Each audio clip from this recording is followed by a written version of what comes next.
Okay, so this is Yakima Bike Mounts Slideshow? Let it rip.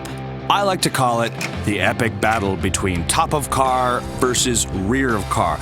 Pew, pew, pew, pew. Wow, there's a cougar in that battle. Okay, so why would someone like myself choose top of car? Choosing top of car lets you swap out mounts whenever you want. You can go with a super stable fork mount or leave the front wheel on. I like options. And with top of car racks, you can add more bikes or any of your other favorite gear whenever you need. Sounds good since I'm very non-committal. Why choose rear of car then?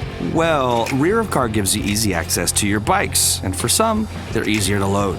I have been known to take the easy route before. So let's review.